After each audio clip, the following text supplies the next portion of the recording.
আবু জেহেল মিথ্যা কথা বলেছিল নবীজির বিরুদ্ধে। মক্কার নেতা, এদেশের বড় বড় নেতারা, বিশ্ব বরেণ্য মুফাসসিরে কোরআন, বিশ্ব নন্দিত মুফাসসিরে কোরআন, হক্কানি আলেমদের বিরুদ্ধে বড় বড় মিথ্যা অপবাদ দিয়ে মিথ্যা মামলা দায়ের করে আসামি বানায় তাদেরকে কারাগারে বন্দী করেছিল। ঠিক কিনা? জোরে বলেন ঠিক কিনা? কাফেরদের চরিত্র যারা অনুসরণ করে চলবে, কাফের নেতাদের মতো যাদের চরিত্র হয়ে যাবে, তারা সব আবু জেহেল আর ফিরআউন নমরুদের মতো হয়ে যাবে। ঠিক কিনা?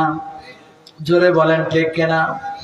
ওই কাফেররা যখন দেখলাম কোরআন শুনে যারা ইসলাম কবুল করে, তারা, জোরে বলুন সুবহানাল্লাহ, আবু জেহেল সিদ্ধান্ত নিল কাফের নেতাদেরকে ডাকলো। কোরআনের আয়াত তেলাওয়াত করেছি, সূরা আনফালের 9 নম্বর আয়াতে এবার চলে যাব আমার ভাইরা। আবু জেহেল বড় বড় নেতাদেরকে ডাকলো। এদেশেও সারা দেশের ভিতরে প্রতিটা জেলায় প্রতিটা থানায় বড় বড় নেতা ছিল।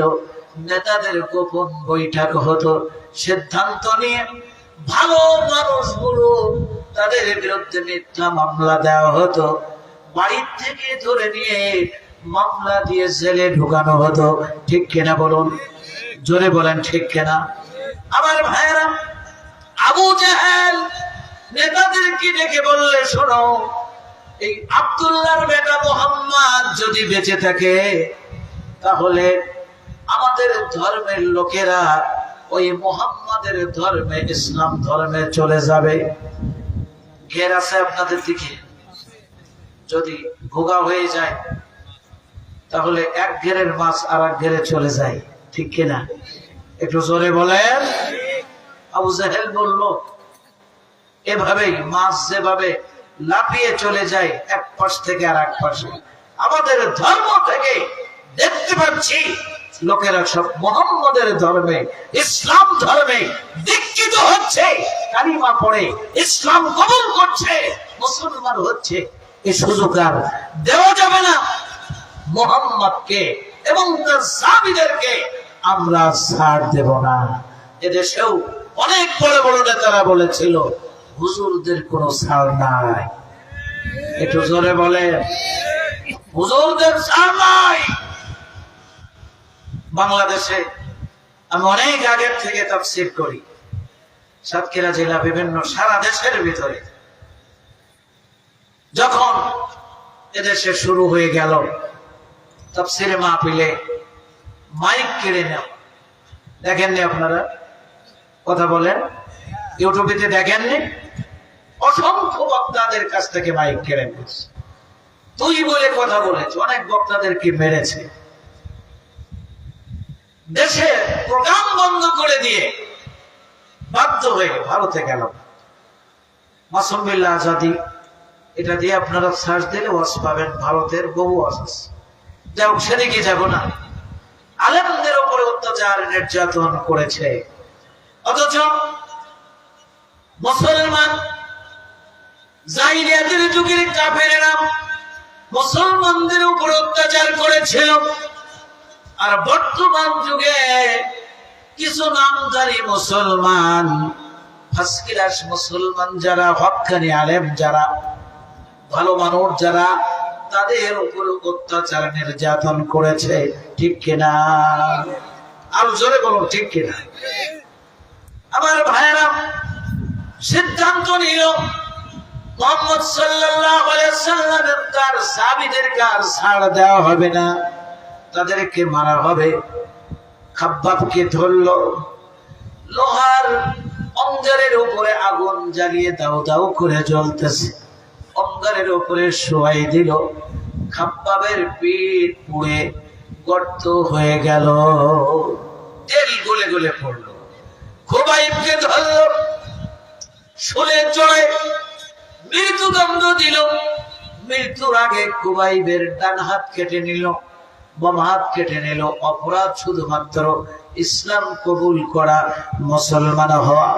আমার ভাইরা, এখনো পর্যন্ত সারা বিশ্বের ভিতরে ফিলিস্তিন সহ, কাশ্মীর সহ, ভারত সহ সারা বিশ্বের ভিতরে মুসলমানদেরকে মারা হচ্ছে একটি কারণে, যে তারা মুসলমান। ঠিক কিনা? তারা মুসলিম, তারা কোরআন পড়ে, নামাজ পড়ে, রোজা রাখে, পাস করে, যাকাত দেয়। এটাই হচ্ছে অপরাধ। এই মুসলিম বেছে বেছে সারা বিশ্বের ভিতরে মারা হচ্ছে। কিন্তু কিছু মুনাফিক মুসলিম আছে, তাদেরকে কেউ কিছু বলে না। কারণ যখন যে দল ক্ষমতা আসে, আওয়ামী লীগ যখন ক্ষমতায় ছিল, তারা বলেছিল ইন্না মাআকুম, নিশ্চয়ই আমরা তোমাদের সাথে আছি, ছিলাম এবং আছি। একটু আওয়াজ করে বলেন ঠিক কিনা? এখন আওয়ামী লীগের কোন চিহ্ন নাই, খবর নাই। এখন যারা আছে তাদের সাথে সুন্দরভাবে মিশে বলছে, চাপের মুখে পড়ে একটু অসুবিধা হয়ে গেছে, কিছু মনে করো না। আসলে আসলে আমরা তোমাদের সাথে ছিলাম এবং আছি। এটা হচ্ছে মুনাফিক। এরা কি? জোরে বলেন কি? আল্লাহ রাব্বুল আলামিন বলেন, আল্লাহু ইয়াশহাদু ইন্নাল মুনাফিকিনা লাকাযিবুন।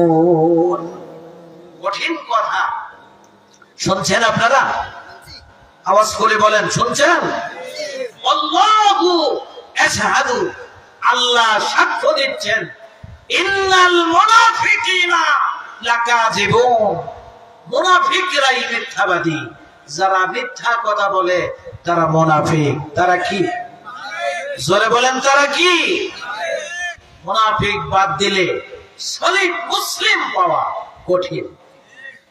আওয়াজ করে বলেন ঠিক কিনা? আসুন, মুনাফিকের ব্যাখ্যা দেব না, আর ব্যাখ্যা দেওয়া লাগবে না। মুনাফিকের স্থান জাহান্নামের সর্বনিম্ন স্তরে।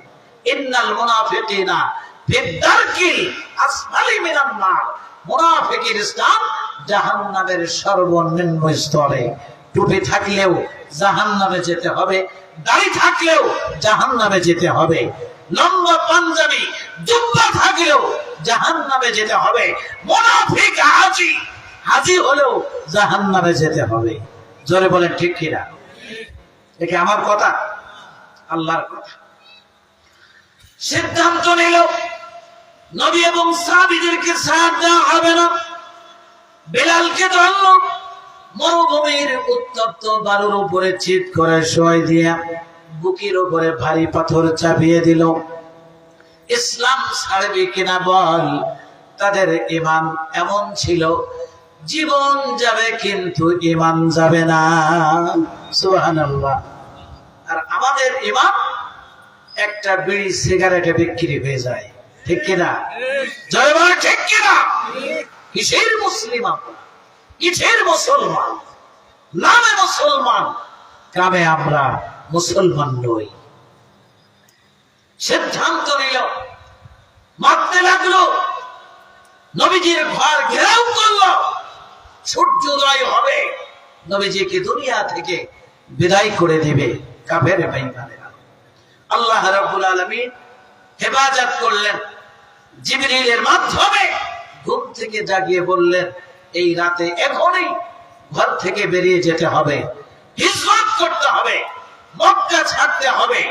ঘরের চতুর্পাশে কাফেররা ঘিরে রেখেছে, সূর্য উদয় হলে আপনাকে মারবে। নবীজি ঘর থেকে বেরিয়ে গেলেন। হিজরতের কাহিনী বলবো না, হিজরত করে চলে গেলেন। হিজরতের কাহিনী বলতে গেলে বহু সময় লাগবে।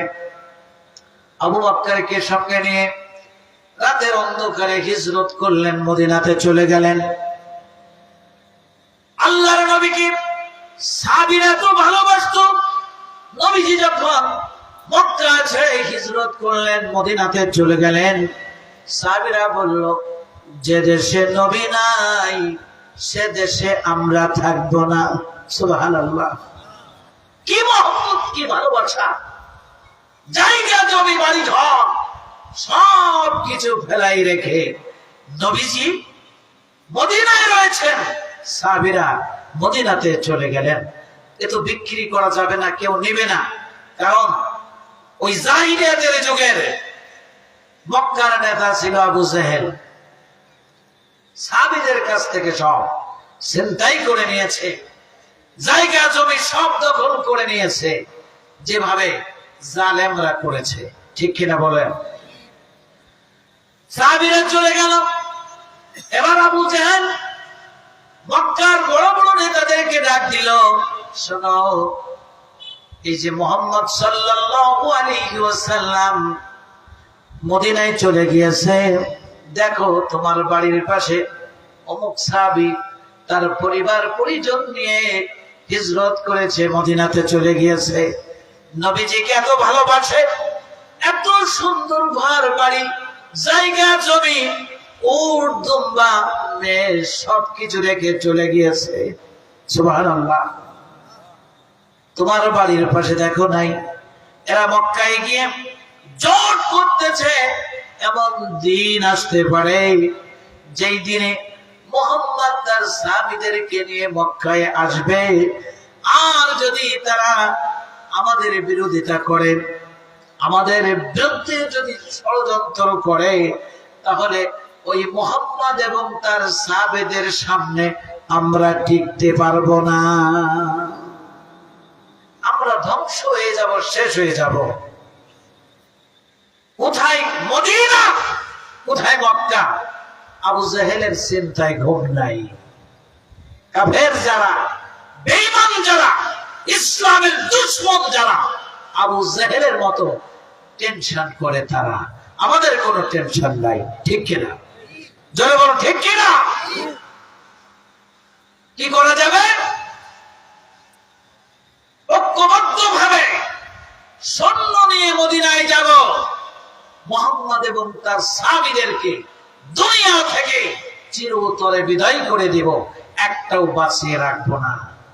মানুষ মারতে চায় কাফেরেরা, কারা বলেন না কেন? মানুষ মারার এই অভ্যাসটা হলো কাফেরদের। কোন মুমিন, কোন ইমানদার, কোন মুসলিম কাউকে মারতে চায় না। আল্লাহর নবী মার খেয়েছেন, প্রতিশোধ নেন নাই। ঠিক কিনা? জোরে বলেন। আর কবে বাবা মারা গেছে, কে মেরেছে তার ঠিক নাই। মিথ্যা মামলা দায়ের করে সন্দেহজনক আসামি করে ফাঁসির কাস্টে ঝুলিয়ে মানুষদেরকে দুনিয়া থেকে বিদায় করে দেওয়া হল। আমার ভাইরা, আসুন, যে কথা বলতেছিলাম, কাফেররা সিদ্ধান্ত নিল মদিনায় রয়েছে মুহাম্মদ সাল্লাল্লাহু আলাইহি সাল্লাম এবং তার সাহাবীরা, তাদেরকে বাঁচতে দেব না, বাঁচিয়ে রাখবো না, ওদেরকে সমূলে ধ্বংস করে দেব, মেরে দেব। আবু জেহেল, নওজোয়ান যারা, যুবক যারা, সাইজ যাদের ভালো, সেনাবাহিনীতে লোক নাই, পুলিশ বাহিনীতে লোক নাই, বিজিবিতে নাই, নৌবাহিনী, বিমান বাহিনী, একটু আওয়াজ করে বলেন ঠিক কিনা? একটা মাপ আছে না নাই? কথা বলেন। যোগ্যতা আছে না নাই? সার্টিফিকেট আছে না নাই? না থাকলে চাকরি হবে, নিবে? আবু জেহেল বাছাই করলো, বাছাই করে 1000 সৈন্য তৈরি করলো। আপনারা একটু কথা বলবেন, কারণ আমি এমন বক্তা না, চক্ষু বন্ধ করে আমার মতো আমি ওয়াজ করব আর আপনারা ঘুমিয়ে শুনবেন। একটু আওয়াজ করে বলেন। আবু জেহেল সৈন্য বাছাই করলো, সৈন্য তৈরি করলো, প্রশিক্ষণ দিয়ে সৈন্য বানালো মানুষ মারার জন্য। 1000 কতজন? সবাইকে বলতে হবে, আরো জোরে বলুন। 1000 সৈন্য নিয়ে আবু জেহেল কাবার ভিতরে প্রবেশ করল। একটি বিষয় ভালো করে বুঝবেন, কাফেররাও আল্লাহকে বিশ্বাস করত, জানেন আপনারা? আল্লাহকে বিশ্বাস করত। তার প্রমাণ মক্কার নেতা কুরাইশ নেতা, কাফেরদের নেতা আবু জাহেল 1000 সৈন্য নিয়ে কাবার ভিতরে প্রবেশ করলো। কাবার ভিতরে প্রবেশ করে হাজরে আসওয়াদ পাথর এবং কাবা শরীফের যে গিলাফ আছে এর মাঝখানে মুলতাজিম রয়েছে। হাদিস শরীফের ভিতরে রয়েছে, নবীজি বলেছেন, মুলতাজিমে যদি কেউ বুক লাগিয়ে দাঁড়িয়ে যদি দোয়া করে, সঙ্গে সঙ্গে আল্লাহর দরবারে সেই দোয়া কবুল হয়ে যায়। একটু জোরে বলেন। আবু জাহেলও জানে ওই জায়গায় দাঁড়িয়ে দোয়া করলে আল্লাহ কবুল করবেন। আবু জাহেল কাবার ভিতরে প্রবেশ করে হাজরে আসওয়াদ, কালো পাথর, আসওয়াদ পাথর এবং কাবা শরীফের গিলাফের মাঝখানে মুলতাজিমে বুকটা লাগিয়ে দিয়ে বলছে, ওগো কাবার মালিক আল্লাহ। কাবার মালিক কে? জোরে বলেন। তো কাবার মালিক আল্লাহ বলল, ওই আবু জাহেল কি মুসলমান হলো, ইমানদার হলো? তো কাবার মালিক আল্লাহ। তো আমরা তো আল্লাহকে আল্লাহ বলি, চুরি করি, ডাকাতি করি, সন্ত্রাসী করি, চাঁদাবাজি করি, মানুষকে অন্যায় ভাবে হত্যা করি, জিনাবে বিচারি করি, সুদ খাই, ঘুষ খাই, নানা ধরনের অন্যায় কাজ আমরা করি। আমরা যদি বলি আল্লাহ আছে একজন, তো মুসলমান হলাম? জোরে বলেন। ইমানদার হতে পারলাম? তা বোঝাই রয়েছে। কাবার মালিক তুমি জানো আমি কুরাইশদের নেতা, মক্কার নেতা আবু জাহেল। এই কাবা শরীফ আমরা দেখাশোনা করি, কাবা শরীফ তাওয়াফ করি, এই কাবাকে শ্রদ্ধা করি, ভালোবাসি। ও কাবার মালিক, মুহাম্মদ সাল্লাল্লাহু আলাইহি সাল্লামের বিরুদ্ধে তাদেরকে মারার জন্য আমরা এখনই রওনা করব, এখান থেকে চলে যাব, মুহাম্মদ সাল্লাল্লাহু আলাইহি সাল্লামের বিরুদ্ধে, তার সাহাবীদের বিরুদ্ধে যুদ্ধ করব। কাবার মালিক একটি হচ্ছে আবু জাহেলের দল, আরেকটি মুহাম্মদ সাল্লাল্লাহু আলাইহি সাল্লামের দল। যেই দলটি তোমার পক্ষে, ওই দল এবং তাদেরকে আল্লাহ তুমি বিজয় দিও। দোয়া করেছে মক্কার নেতা আবু জাহেল। কে দোয়া করেছে? জোরে বলেন। 1000 সৈন্য বলল আল্লাহুম্মা আমিন, হে আল্লাহ তুমি কবুল করো। সঙ্গে সঙ্গে আল্লাহ রাব্বুল আলামিন আবু জাহেলের দোয়া কবুল করেছেন। সুবহানাল্লাহ। এদেশের কিছু হাজী আছে, এখানে হাজী আছেন না? কিছু আছেন নাকি? হাজী থাকবে কি করে? টাকা সব ব্যাংকে, টাকা অ্যাকাউন্টে, টাকা লোকের বাড়ি। কেউ সপ্তাহে সপ্তাহে কালেকশন করে, কেউ 15 দিনই কালেকশন করে, কেউ মাসে কালেকশন করে। এমন হাজী আছে না নাই? আমার জরিপে আছে। আপনারা যদি না জানেন তাহলে আমার কাছে শুনলে আমি বলতে পারবো। কারণ আমরা যেখানে যাই, ওয়াজ মাহফিলে, তাফসীর মাহফিলে, অনেক সময় লোকেরা বলে যে হুজুর আমাদের এলাকায় কিছু হাজী আছে সুদখোর। বলে কি বলে না? কোন ছেলে যদি মা বাপকে মারে, মা বাপ নিজে না বললে অন্য লোকেরা বলে। কিছু না ফারমান ছেলে আছে, পিতা মাতার অবাধ্য, মা বাপকে ধরে আর মারে। আমার ভাইয়েরা, মক্কার নেতা আবু জাহেল দোয়া করল, তোমার পক্ষে যারা, তাদেরকে বিজয় করে দিও। আল্লাহ রাব্বুল আলামিন দোয়াটা কবুল করেছেন।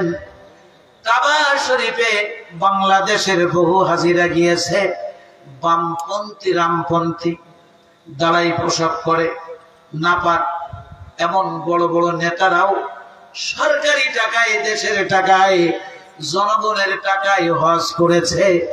আর কাবা শরীফের গিলাফ ধরে দোয়া করেছে। জানে আবু জাহেল দোয়া করেছিল, আল্লাহ কবুল করেছে।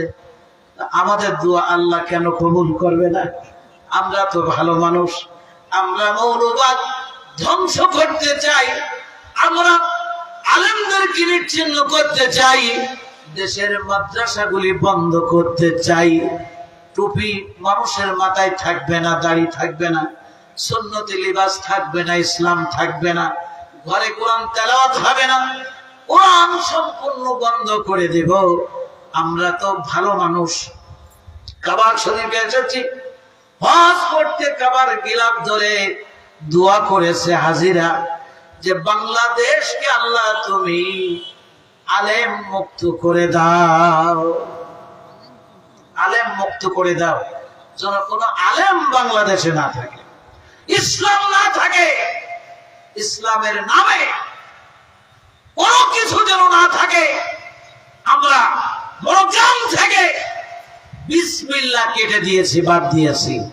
এভাবে সারা দেশে ইসলামের নামে যা আছে সব যেন নিশ্চিহ্ন হয়ে যায়, ইসলামের কোন চিহ্ন থাকে না। আবু জেহেল বলছে মুহাম্মাদের বিরুদ্ধে যুদ্ধ করতে যেতেছি, মুহাম্মদ সাল্লাল্লাহু আলাইহি সাল্লাম হচ্ছেন হাবিবুল্লাহ, আল্লাহর বন্ধু।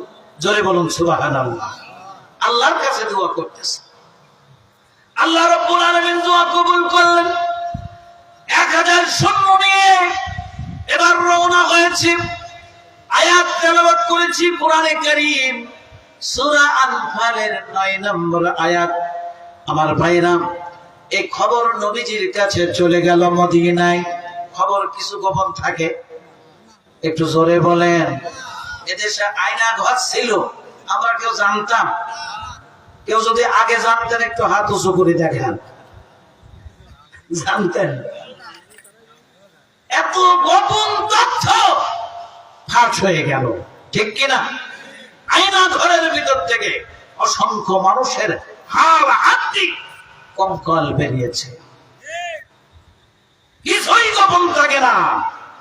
1000 সৈন্য গোপনে যাচ্ছে, মুহাম্মদ সাল্লাল্লাহু আলাইহি সাল্লাম এবং তার সাহাবীদেরকে দুনিয়া থেকে চিরবিদায় করে দেবে, একটাও বাঁচিয়ে রাখবে না। নবীজি খবর পেয়েছেন। অনেকেই বলে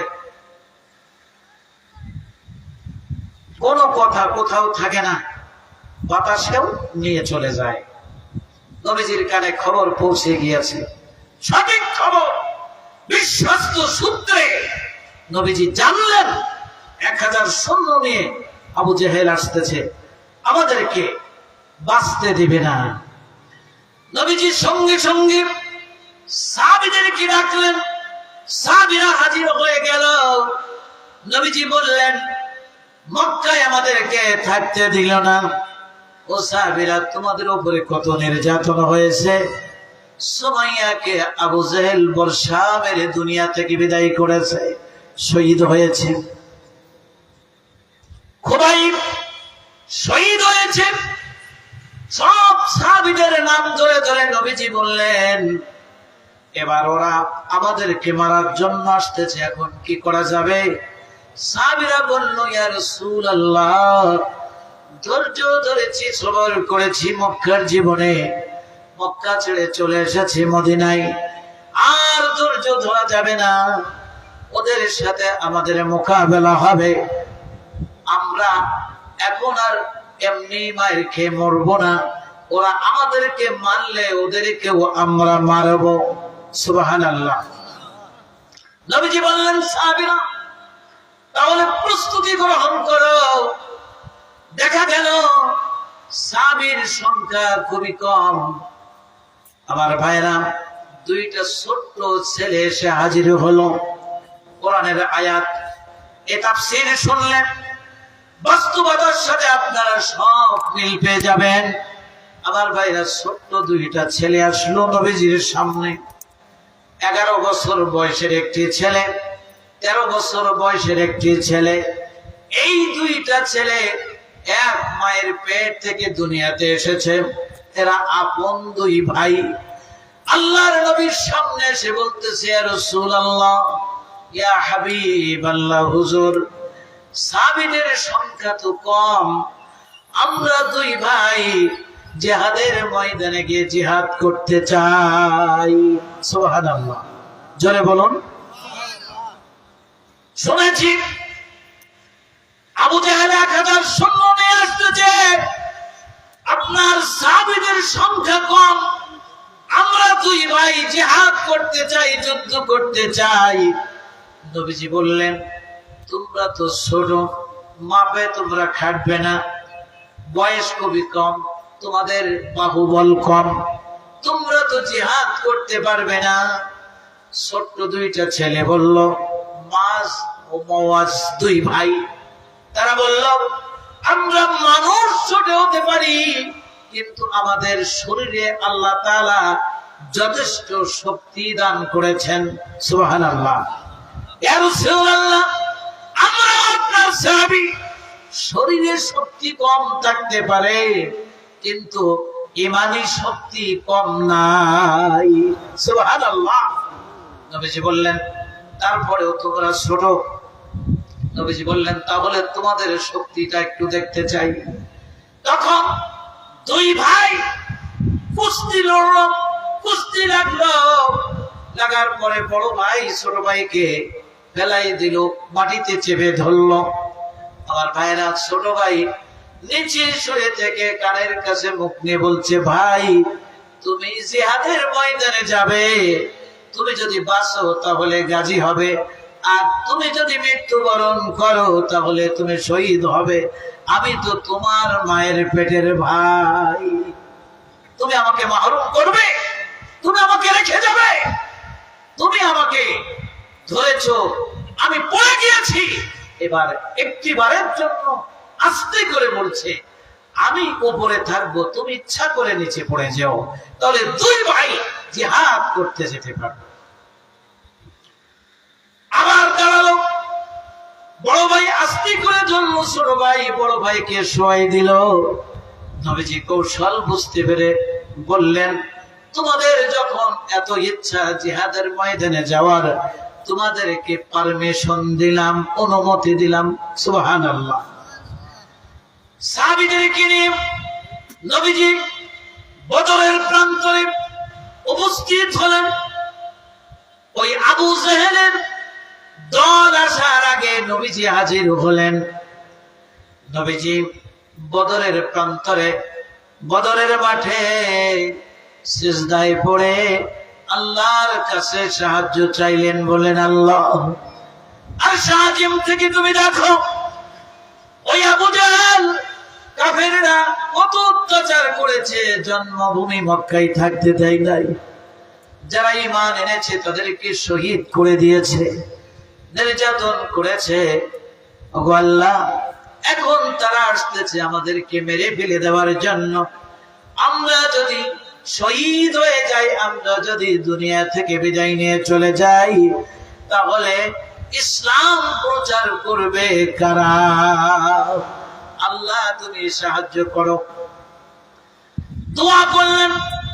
আল্লাহ রাব্বুল আলামিন এই যে সূরা আনফালের 9 নম্বর আয়াত তেলাওয়াত করেছে আমার ভাইরা, পরবর্তীতে আল্লাহ রাব্বুল আলামিন এই আয়াত নাজিল করে নবীজিকে জানাই দিলেন, ইজ তাস্তাগীসুনা রাব্বাকুম আস্তাজাবা লাকুম আন্নী মুমিদ্দুকুম বিআলফিম মিনাল মালাইকাতি মুরদিফিন। আল্লাহু আকবার। ইস্তাস্তাগীসুনা রাব্বাকুম, যখন তোমরা তোমাদের রবের নিকট ফরিয়াদ করতেছিলে, ফাস্তাজাবা লাকুম, তখন তিনি তোমাদের ফরিয়াদ মঞ্জুর করলেন, কবুল করলেন। সুবহানাল্লাহ। আন্নী মুমিদ্দুকুম বিআলফিম মিনাল মালাইকাতি মুরদিফিন। আল্লাহু আকবার। আল্লাহর নবী সাহাবীদেরকে বললেন, যে সাহাবীরা, আমরা সংখ্যায় কত একটু গুনে দেখো। একজন সাহাবী গুনলেন, বললেন, ইয়া রাসূলুল্লাহ সাল্লাল্লাহু আলাইহি ওয়াসাল্লাম, আমরা 313 জন। কতজন? জোরে বলেন, সবাই বলেন। 313 জন। এই বদরের যুদ্ধ সংগঠিত হলো কত হিজরিতে জানেন? এগুলো আমাদের জানার দরকার আছে না নাই? দ্বিতীয় হিজরি সনে রমজান মাসে 17ই রমজান বদরের যুদ্ধ সংগঠিত হয়। আমার ভাইরা, এবার কাফেররা হাজির হয়ে গেল, মক্কা থেকে মদিনায় প্রবেশ করলো। বদরের প্রান্তরে এসে দেখে নবী মুহাম্মদুর রাসূলুল্লাহ সাল্লাল্লাহু আলাইহি সাল্লাম এবং তার সাহাবীরা। আবু জেহেল বলল, শোনো, ওই মুহাম্মদ সাল্লাল্লাহু আলাইহি সাল্লাম তার সাহাবীদেরকে নিয়ে উপস্থিত হয়েছে, হাজির হয়েছে বদরের প্রান্তরে। গুনে দেখো সংখ্যায় তারা কত। একজন কাফের গুনে বলল 313 জন। আবু জেহেল বলল, ফু দিয়ে উড়াই দেব। বুঝতে পেরেছেন? আমাদের দেশেও বড় বড় নেতারা এভাবে আবু জেহেলের মতো কথা বলেছিল, ফু দিয়ে উড়াই দেব। ঠিক কিনা? আমরা পালাবো না, ঠিক কিনা? এখন কোথায়?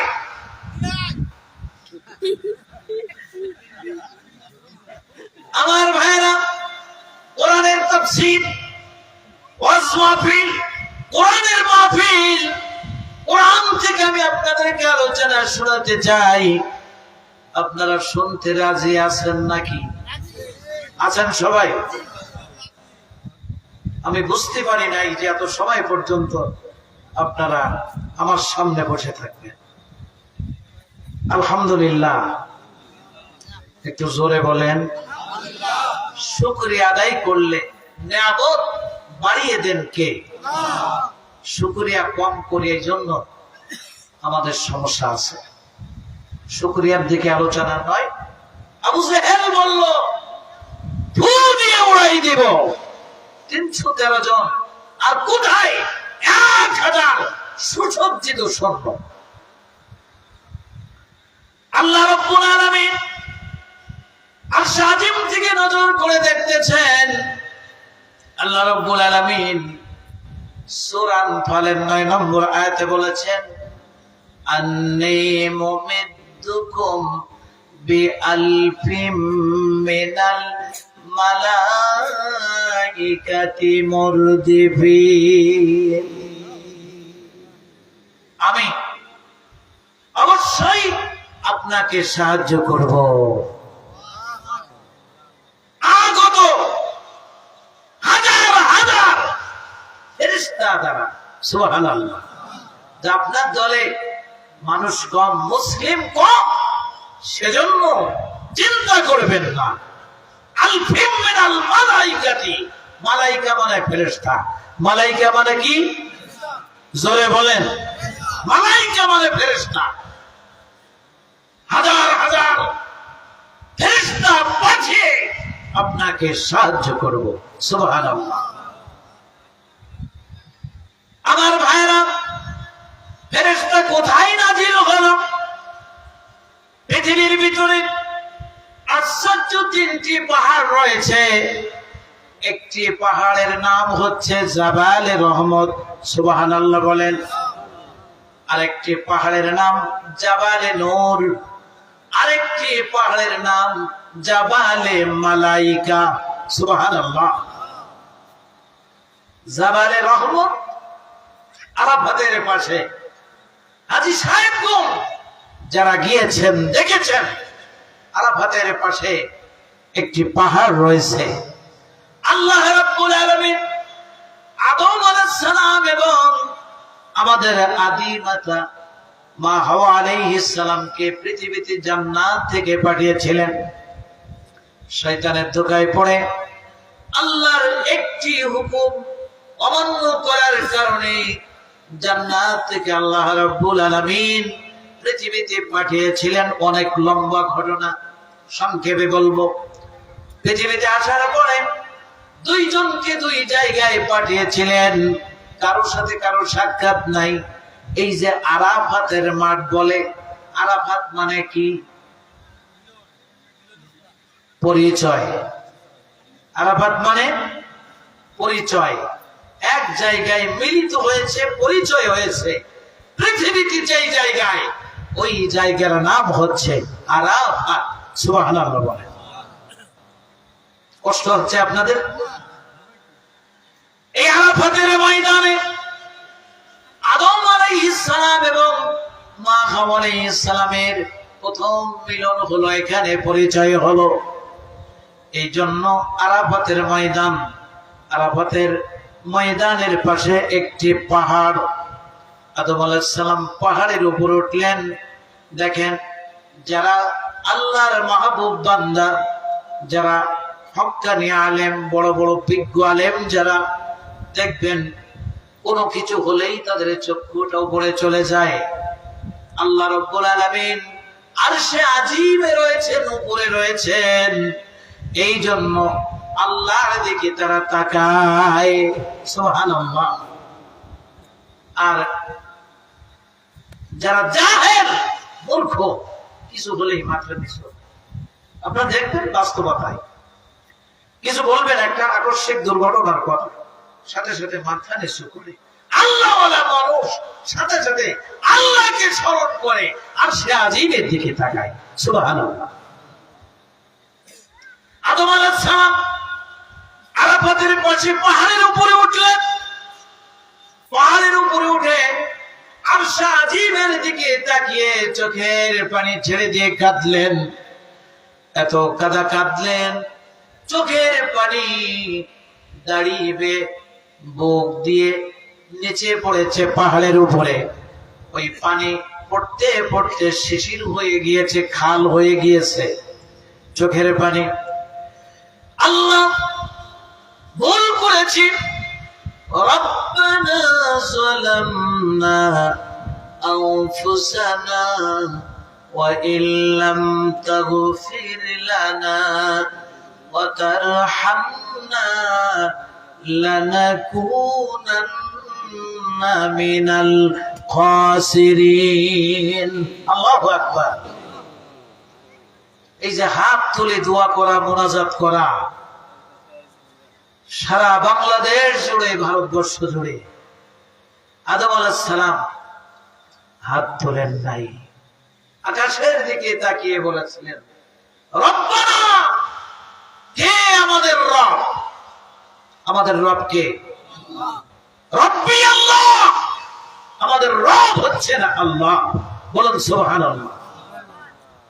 আপনি যদি হাত না তুলে মুখে যদি আল্লাহকে ডাকেন, আল্লাহ শোনেন না? কথা বলেন না কেন? আমার ভাইয়েরা, আদম আলাইহিস সালাম আরশে আজিমের দিকে তাকিয়েছেন, চোখের পানি ছেড়ে দিয়ে কেঁদেছেন, আল্লাহর কাছে প্রার্থনা করেছিলেন। এই যে রব্বানা যালামনা, এটা প্রথমেই আদম আলাইহিস সালামের জবান থেকে ওই আরাফাতের পাশে জাবালে রহমত, তখন ওই জাবালে রহমত ছিল না, পাহাড়ের উপরে দাঁড়িয়ে দোয়া করেছিলেন। চোখের পানি বুক ভেসে পাহাড় থেকে নিচে নেমে গিয়েছিল। আল্লাহ রাব্বুল আলামিন তার উপরে দয়া করলেন। আদম আলাইহিস সালাম দোয়া করলেন, রব্বানা যালামনা আনফুসানা, হে আমাদের রব। কারণ দুইজন স্বামী স্ত্রী, আদম হাওয়া, স্ত্রীকে ছাড়েন নাই, সঙ্গে নিয়ে দোয়া করলেন, রব্বানা যালামনা আনফুসানা, হে আমাদের রব, আমরা আমাদের নফসের উপরে জুলুম করেছি, ওয়া ইল্লাম তাগফির লানা, যদি তুমি আমাদেরকে ক্ষমা না করো, ওয়া তারহামনা, যদি আমাদের প্রতি তুমি দয়া না করো, অনুগ্রহ না করো, লানাকুনান্না মিনাল খাসিরিন, তাহলে আমরা ক্ষতিগ্রস্ত হয়ে যাব। এই মোনাজাত মসজিদের ইমাম বক্তারা সারা দেশ জুড়ে এই মোনাজাত চলে কিনা বলেন? আসলে এটা তো মোনাজাত না, দোয়া। এই দোয়াটা আল্লাহ পাক কোট করে রেখেছিলেন লৌহে মাহফুজে। পরবর্তীতে আখিরি জামানার নবী মুহাম্মদুর রাসূলুল্লাহ সাল্লাল্লাহু আলাইহি সাল্লামের কাছে ওহী করে পাঠালেন। সুবহানাল্লাহ। ওই জাবালে রহমত বলতেছিলাম, আল্লাহ পাক আদম আলাইহিস সালামের এই দোয়াটা কবুল করলেন। সুবহানাল্লাহ। পাহাড়টা সাধারণ পাহাড় থাকলো না, যেহেতু আল্লাহ তার উপরে রহম করেছেন, অনুগ্রহ করেছেন, পাহাড়ের নামটা হলো জাবালে রহমত। সুবহানাল্লাহ। আরেকটি পাহাড় খুব সংক্ষেপে বলব, আরেকটি পাহাড় হচ্ছে জাবালে নূর।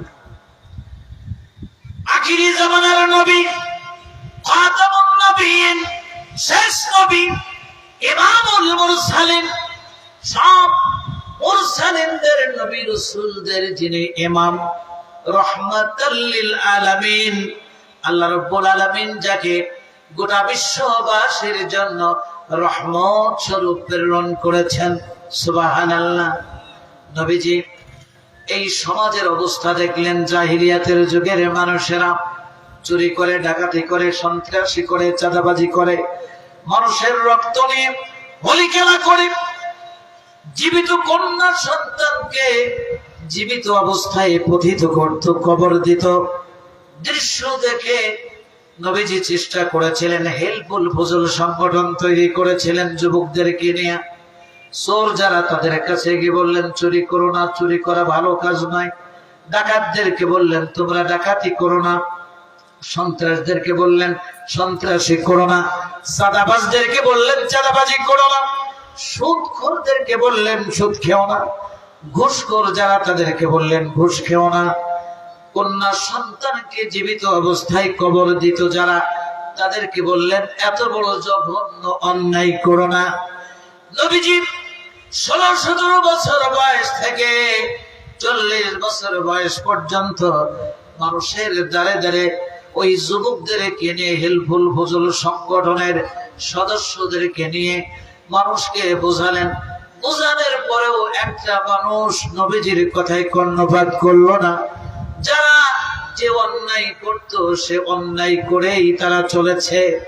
নবীজি সিদ্ধান্ত নিলেন, এতদিন পর্যন্ত বছরের পর বছর, যুগের পরে যুগ ধরে লোকদেরকে বোঝালাম, কেউ বুঝলো না, আমার কথা কেউ শুনলো না। মানুষের কাছে আর ধর্ণা ধরবো না।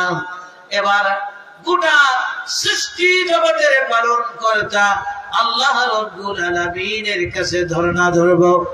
নবীজি ঘর ছাড়লেন, চলে গেলেন হেরা পর্বতের গুহায়, ধ্যানে মগ্ন হলেন, আল্লাহর কাছে ফরিয়াদ করা শুরু করলেন।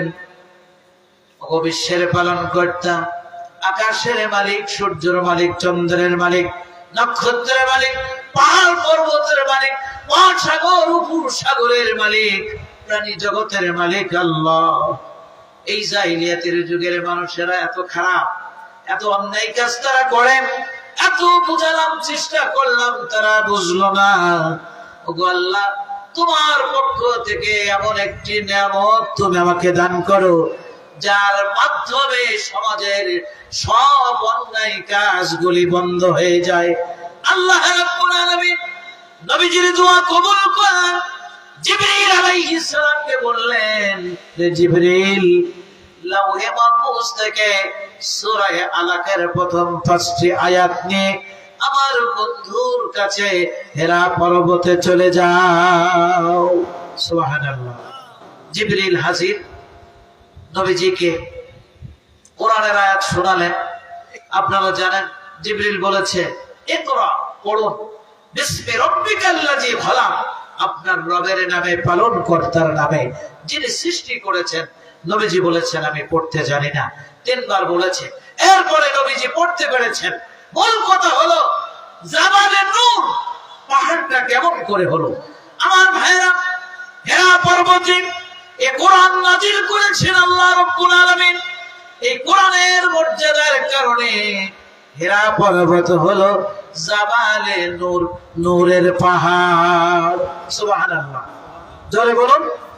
আপনারা উঠবেন না, আলোচনা দীর্ঘায়িত করা হবে না, মূল কথাগুলি আপনাদেরকে শুনতে হবে। আমার ভাইরা, এবার আসুন জাবালে মালাইকা, তিনটি আশ্চর্য পাহাড়ের কথা বলেছি, জাবালে রহমত, জাবালে নূর, এবার জাবালে মালাইকা, ফেরেশতার পাহাড় কেন বলা হলো? আল্লাহর নবী 313 জন সাহাবীদেরকে নিয়ে যখন বদরের ময়দানে কাফেরদের বিরুদ্ধে সংগ্রাম করবেন, লড়াই করবেন, যুদ্ধ করবেন, প্রস্তুতি গ্রহণ করেছেন, আল্লাহ রাব্বুল আলামিন তার পক্ষ থেকে হাজার হাজার ফেরেশতা নাজিল করেছেন। বদরের মাঠের পাশে একটি বালুর পাহাড় আছে, স্বর্ণের কালারের, রৌদ্র লাগলে সোনার মতো, স্বর্ণের মতো জলজল করে, ঝকঝক করে। ওই পাহাড়ের উপরে আল্লাহ রাব্বুল আলামিন 5000 ফেরেশতা নাজিল করেছেন। সূরা আল ইমরান 125 নম্বর আয়াত, বিখামসাতি আলাফিম মিনাল মালাইকাতি মুসাউইমিন। আল্লাহু আকবার। বিখামসাতি 5000, আলাফিম, আলফুন মানে হাজার, বিখামসাতি আলাফিম মিনাল মালাইকাতি মুসাউইমিন। আল্লাহ রাব্বুল আলামিন বদরের এই মাঠের পাশে যে পাহাড় আছে, বালুর পাহাড়, ওই পাহাড়ের উপরে 5000 ফেরেশতা নাজিল করেছেন। জোরে বলুন সুবহানাল্লাহ। খুশি হয়ে জোরে বলুন সুবহানাল্লাহ। এ কারণে এই পাহাড়ের নাম হলো জাবালে মালাইকা, ফেরেশতার পাহাড়। জোরে বলুন সুবহানাল্লাহ। আবু জাহেল বলল, ভুজে উড়াই দেব, মনে আছে তো আপনাদের? এবার 313 জন সাহাবী অগ্রসর হলো। আল্লাহর নবী বললেন, রে সাহাবীরা, দুর্বল হবে না। তখনও পর্যন্ত নবীজি ফেরেশতা চোখে দেখেন নাই। সাহাবীদেরকে বললেন, ঈমানের বলে বলিয়ান হয়ে যুদ্ধ করতে হবে। সুবহানাল্লাহ। কেমন ঈমান? অস্ত্র নাই, কিছু নাই, খালি হাতে। যেমন ছাত্র জনতা সংগ্রাম করেছে, লড়াই করেছে স্বৈরাচারী জালেম শাসকের বিরুদ্ধে, তাদের হাতে কিছু ছিল না, জীবন গেছে, কিন্তু তারা পিছপাও হয়নি। তাদের আন্দোলনে সরকার পালাতে বাধ্য হয়েছে, ঠিক কিনা? মন্ত্রী পরিষদ পালাতে বাধ্য হয়েছে। জোরে বলুন ঠিক কিনা? নবীজি সাহাবীদেরকে বললেন, অস্ত্র নাই, সৈন্য তেমন নাই, 313 জন, দুর্বল হয়েও না, আল্লাহর উপরে ভরসা করো, ঈমানের বলে বলিয়ান হয়ে যুদ্ধ করো। সামনে অগ্রসর যখন হয়েছেন, এমনিতে সাহায্য আসে না। আজ যদি ছাত্র আন্দোলন না হতো, যেভাবেই সরকার যেভাবেই ছিল ওইভাবে থাকতো। ছাত্র যখন আন্দোলন করেছে, বৈষম্য বিরোধী ছাত্র আন্দোলনের উপরে আল্লাহর খাস রহমত নাজিল হয়েছে। সুবহানাল্লাহ। সাহাবীরা যখন 1000 কাফেরের বিরুদ্ধে লড়ার জন্য প্রস্তুতি গ্রহণ করেছে, সঙ্গে সঙ্গে পাহাড় থেকে 5000 ফেরেশতা সাহাবীদের সাথে কাতারে কাতারে দাঁড়িয়ে গিয়েছে। সুবহানাল্লাহ। লিল্লাহি তাকবীর, লিল্লাহি তাকবীর।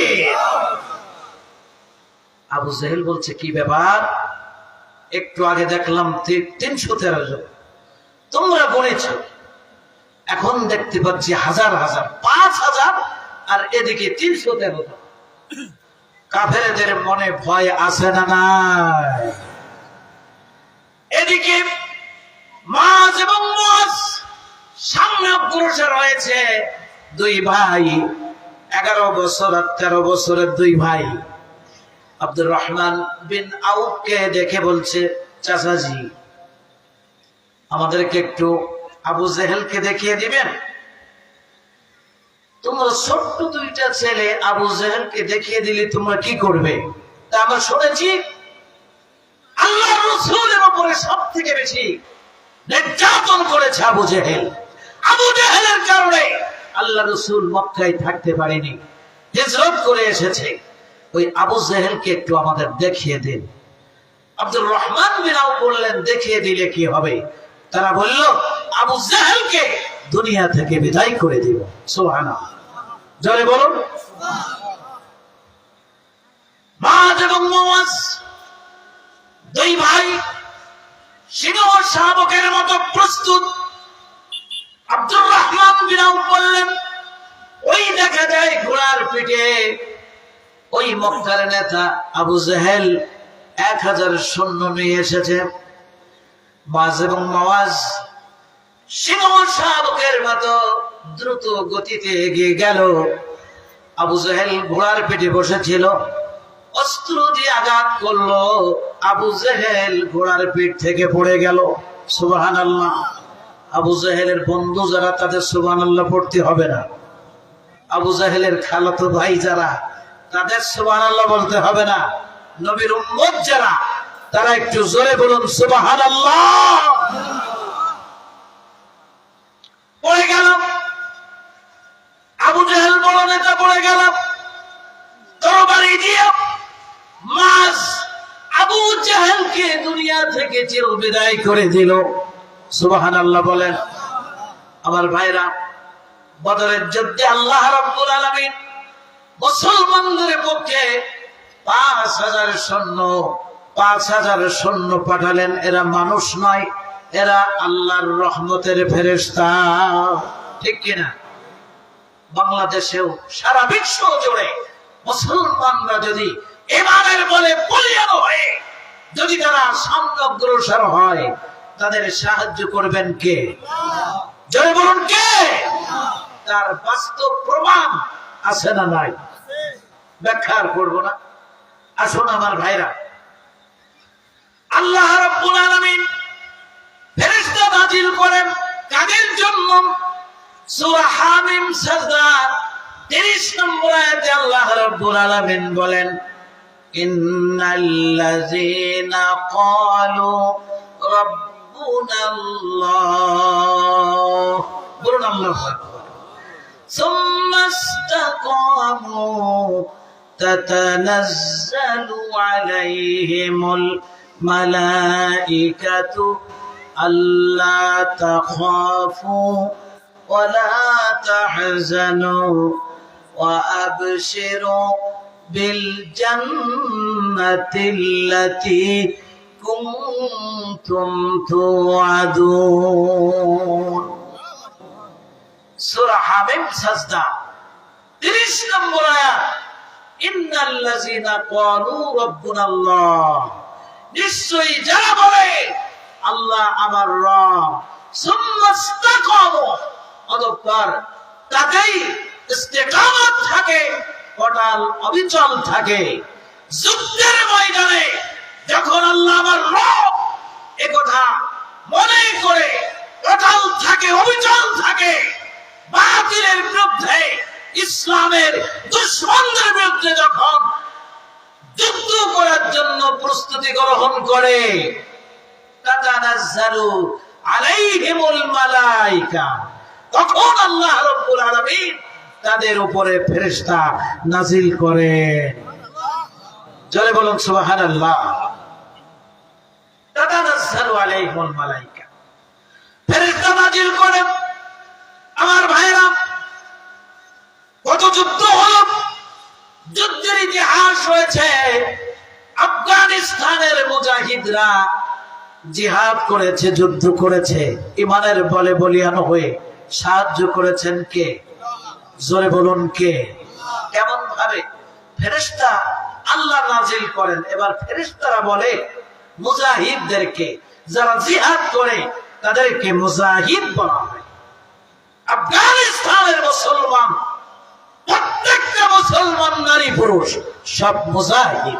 বলুন সুবহানাল্লাহ। মুজাহিদরা যখন যুদ্ধ করার জন্য সামনে অগ্রসর হয়, তাতানাজ্জালু আলাইহিমুল মালায়েকা, আল্লাহ রাব্বুল আলামিন তাদের উপরে ফেরেশতা নাজিল করেন। ফেরেশতা নাজিল হয়ে মুজাহিদদেরকে লক্ষ্য করে বলেন, আপনারা শুনছেন? কোরআনের আলোচনা শুনছেন?